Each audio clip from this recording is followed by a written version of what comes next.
Challawala. My cases are in the courts, from Session Court, High Court to Bandra Court. My cases are running. Basic case था domestic violence का. मैंने actually तलाक मांगा था because I was not happy in the marriage. तो I wanted a peaceful divorce. तो वो हुआ नहीं, तो कुवैत में मैंने डिवोर्स का पहला फाइलिंग स्टार्ट हुआ वहाँ पे. फिर हम इंडिया में आके मैंने डोमेस्टिक वायलेंस फाइल किया केस, बिकॉज वहाँ पे जस्टिस ऑलमोस्ट मिल के भी नहीं मिला. Like it's legally I got the custody of my child, but because my son is brainwashed against me, तो उसने मना किया मेरे साथ आने के लिए. तो पुलिस ने बोला हम आपको फोर्सफुली आप उसको लेके नहीं जा सकते हैं. तो फिर मुझे किसी ने बोला आप इंडिया आके डोमेस्टिक वायलेंस फाइल कीजिए. तो फिर I came down in India and I filed the case. तो यहाँ पे क्या हुआ कि मेरे हस्बैंड की जो एडवोकेट्स है वो हमेशा कोर्ट में झूठ बोलती रहती है मेरे बारे में, मेरा कैरेक्टर असैसिनेशन करती है. बोलती है कि मुझे कुवैत में अरेस्ट किया था, मैं जेल में थी, मुझे डिपोर्ट किया गया था वहाँ से. मैंने बोला जैसा आप मेरा पासपोर्ट देख लो, आप वहाँ से चेक करवा लीजिए, मैं वहाँ पे जेल में नहीं थी. तो बेसिक होता है कि ये सब जब मेरे केसेस चल रहे थे मैंने अपना केसेस स्टडी किया और खुद लॉ स्टडी किया, बिकॉज मेरे एडवोकेट्स मेरे केसेस को सही से नहीं लड़ रहे थे. तो I was studying my own case and fighting my cases in between at the same time. तो वहाँ पे मुझे पता चला परजुरी करके एक सेक्शन आता है जहाँ पे कोई भी एडवोकेट अगर झूठ बोलता है तो वो साबित करने के लिए ये सेक्शन फाइल करना होता है. तो वो मेरे किसी एडवोकेट ने फाइल नहीं किया था.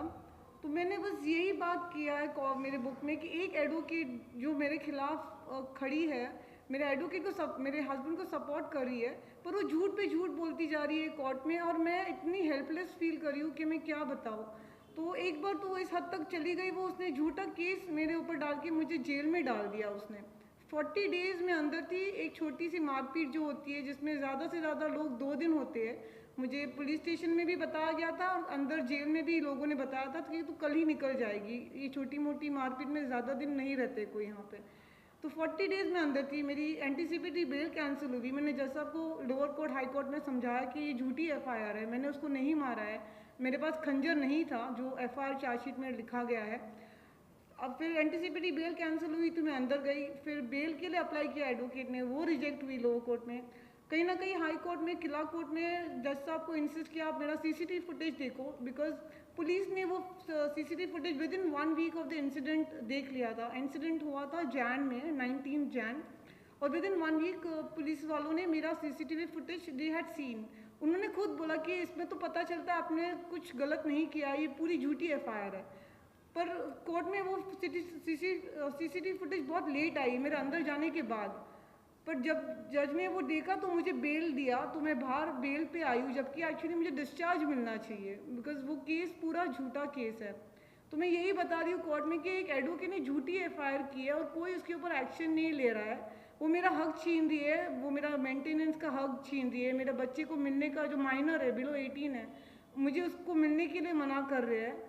तो मैं बस वो जस्टिस की लड़ाई लड़ते लड़ते इतनी थक गई हूँ कि अभी मैं सोचा थी सोसाइटी में मुद्दा मैं उठा दूँ, because I am a normal citizen. यहाँ पे क्लियर कट एविडेंस है, एक एडवोकेट ने झूठी FIR की है, एक आम जनता को समझ में आ रहा है, पर एडवोकेट और जजेस और बार काउंसिल कोई इसके ऊपर ध्यान नहीं दे रहा है. तो I was like, then I just thought of getting this press conference and get this out in the public, because कहीं ना कहीं पब्लिक सपोर्ट से मुद्दे उठते हैं सोसाइटी में, इंडिया में कहीं ना कहीं उसका दिशा बदलता है. So I am hoping this conference will give me some justice. एक चीज ये समझना चाह रहा था कि हमने जो सुना है और जो इंडिया में लोग जानते हैं कि जब भी कोई महिला अपने केस फाइल करती है उसके फेवर में सारे फैसले आते हैं. क्या आपके साथ ऐसा नहीं हो रहा, क्योंकि कोर्ट जो है महिलाओं को ज्यादा फेवर करती है, ऐसा हमने सुना है और ऐसा आता भी है. आपके केस में कुछ अलग सुनाई दे रहा है. Yes, that's what. मेरे केसेस में मैंने 20 एडवोकेट्स हायर किए और जिन्होंने मेरा केस नहीं लड़ा है उन्होंने भी यही बोला है कि अभी तक जज आपको मेंटेनेंस का ऑर्डर क्यों नहीं पास करे. वो लोग खुद शॉक्ड है कि एटलीस्ट मेंटेनेंस ऑर्डर तो आपका हक बनता है. I am still legally married. उसने दूसरी शादी की है, उसने एंटीसिपेटरी बेल नहीं ली है, वो कानून की तरफ से फरार माना जाता है.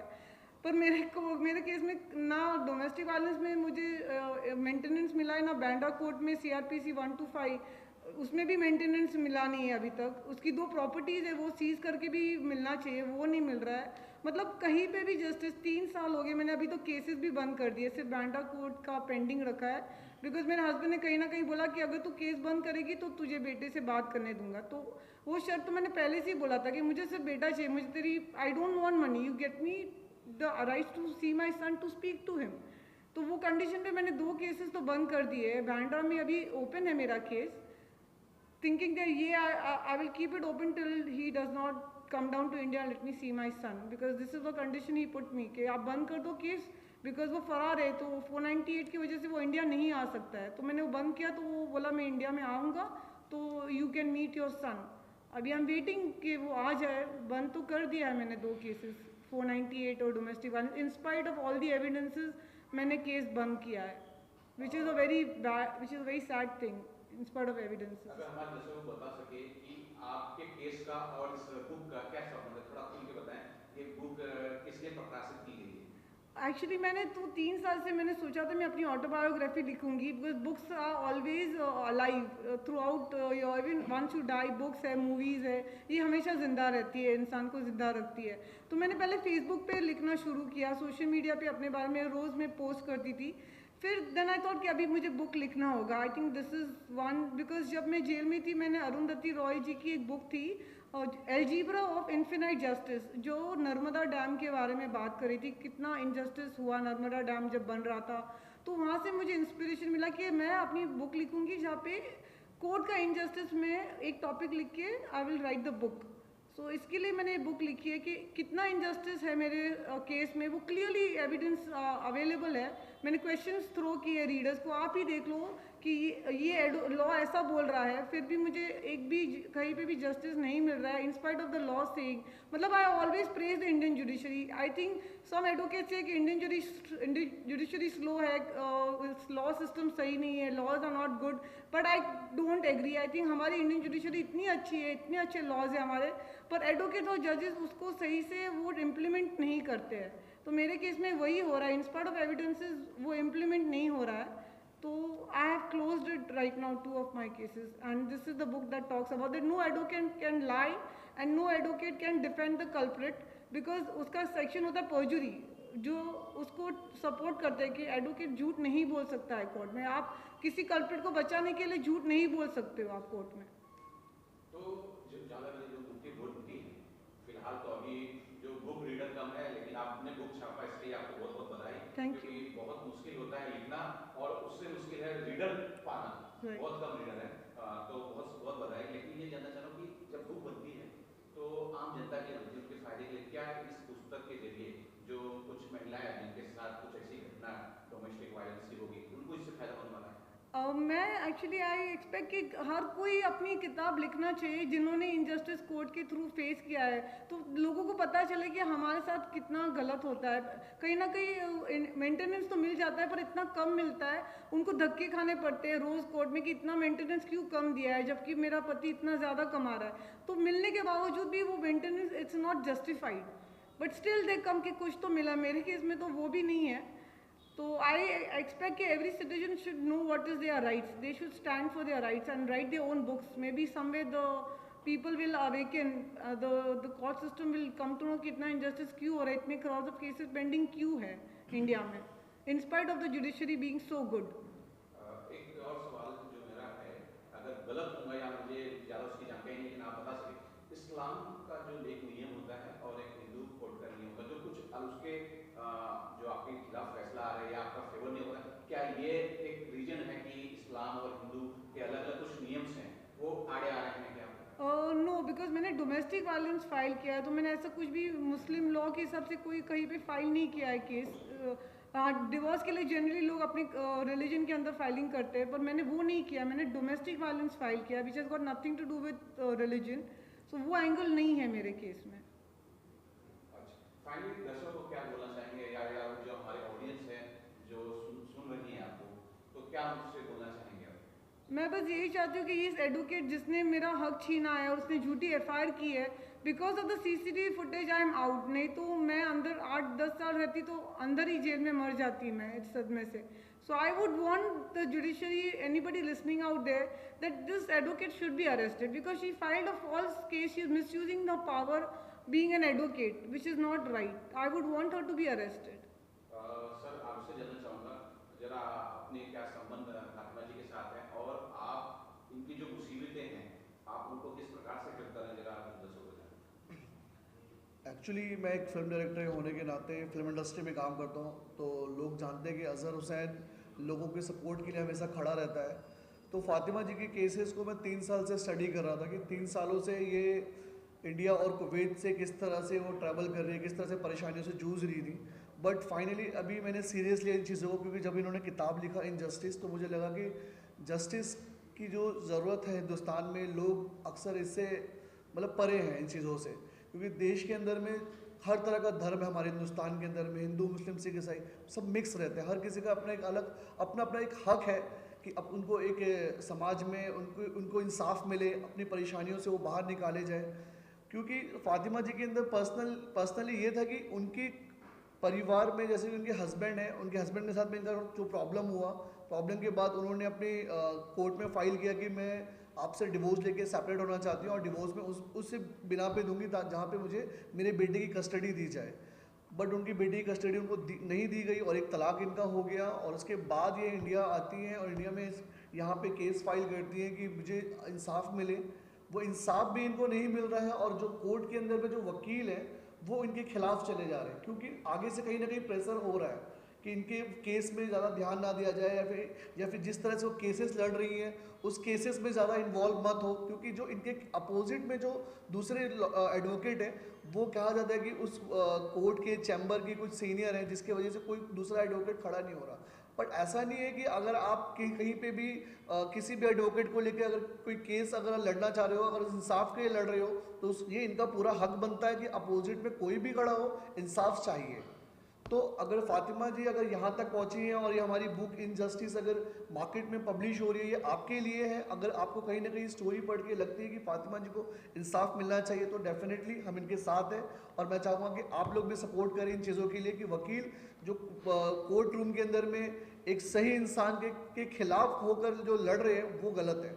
एक सही इंसान को सपोर्ट करो, उनको जस्टिस दिलाओ, उनको इंसाफ दिलाओ, ये हम सबका मोटो है। क्योंकि हिंदुस्तान में बहुत से लोग हैं जिन लोगों के केसेस कितने सालों से पेंडिंग पड़े हैं कोर्ट के अंदर में, जिससे कोई सुनवाई नहीं है। पर अब अगर इस तरह से चलता रहा तो हम तो मैन है, हमारे साथ तो अगर होता तो हम लोग सहने की वो चीज़ें मतलब कैपेसिटी है, चलो सह लेते, चक्कर काट लेते, धक्के खा लेते कोर्ट के, तारीख के, हर चीज़ों के।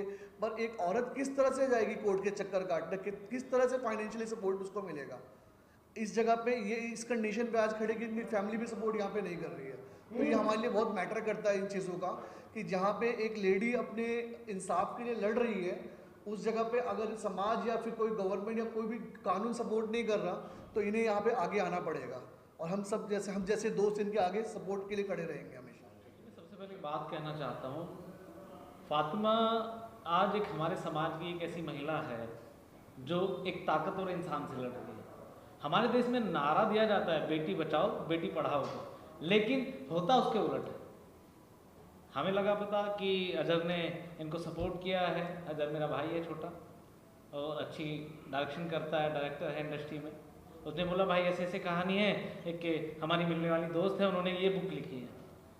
अब इस बुक के अंदर सैकड़ों पन्ने हैं, हर एक पन्ने पे इनका दर्द लिखा हुआ है। एक महिला इस देश से शादी करके दूसरे देश में जाती है, ना यहाँ खुश रह पाती है ना वहाँ रह पाती है, हार थक के वहाँ से लौटती है तो क्या मिलता है, जेल, वो भी 40 दिन की। बेटे से मिलने नहीं दिया जाता है, तो कानून बचा कहाँ है?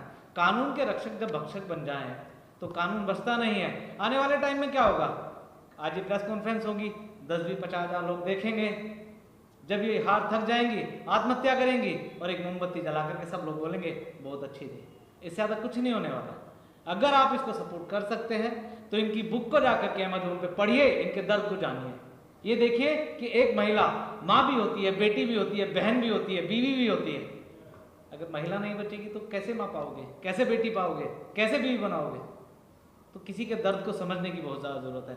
और ऐसे कानून के भक्षकों को जेल की सलाखों के पीछे पहुंचाने की बहुत ज़्यादा आवश्यकता है। क्यों? वो अपनी पावर का नाजायज इस्तेमाल करते हैं, सिर्फ अपने रुतबे के कारण, ज़्यादा पैसा होने के कारण। ऐसा नहीं है, कानून बचा हुआ, अच्छे लोग भी हैं देश में। सिर्फ एक सिर्फ एक ऐसा इंसान अगर इन्हें सपोर्ट करे जिसे दुनिया जानती है, तो वो व्यक्ति जेल की सलाखों के पीछे होगा जिन्होंने इसको दर्द दिया है। बाकी भाई साहब हैं सुनील पाल जी, आगे की बात वो बताएंगे।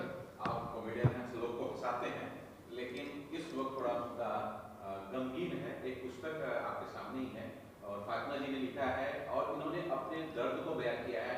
इनके साथ जो इंसाफ या नाइंसाफी हुई है उस बारे में बयान किया है। कुछ आप बोलना चाहें?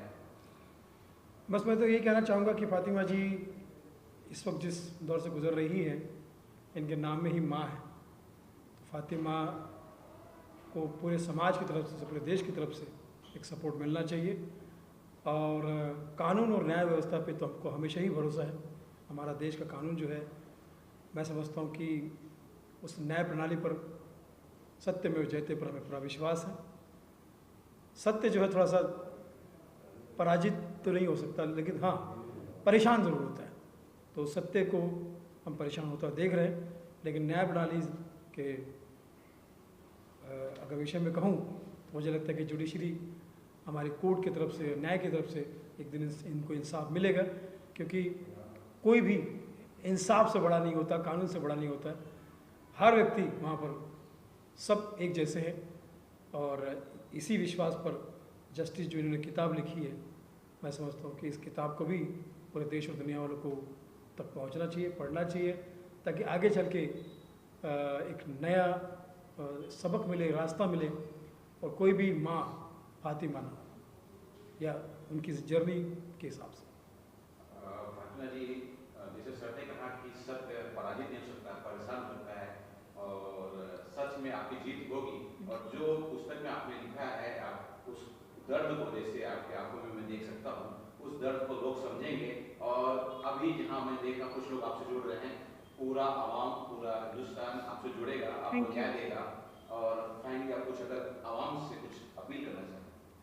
बस यही है कि आज जो जिनके केसेस नहीं भी है कोर्ट में, जिन्होंने धक्के नहीं भी खाए पुलिस स्टेशन में, उनको भी सपोर्ट करना चाहिए। बिकॉज कभी ना कभी अगर फ्यूचर में आप जाएंगे तो आप ये किताब को याद रखेंगे कि कोई भी एडवोकेट को हक नहीं है झूठ बोलने का, किसी विक्टिम का हक छीनने का हक नहीं है। बिकॉज पर्जुरी जो सेक्शन है कोर्ट में, खुद लॉ खुद कहता है कि आप झूठ नहीं बोल सकते कोर्ट में। तो कैसे आप आगे अपने गुनहगार जो भी आपके क्लाइंट है उसको कैसे आप बचाते हो झूठ बोल के? ये बहुत ही शर्मनाक बात है, आपको नहीं करना चाहिए। आप अपने खुद के लॉ की उल्लंघन कर रहे हो आप। तो ये सभी के लिए है ये पुस्तक, जो कोर्ट केस नहीं लड़ते उनके लिए भी है। बिकॉज आगे आपके बच्चों के लिए शायद ये बदलाव आ सकता है। Thank you.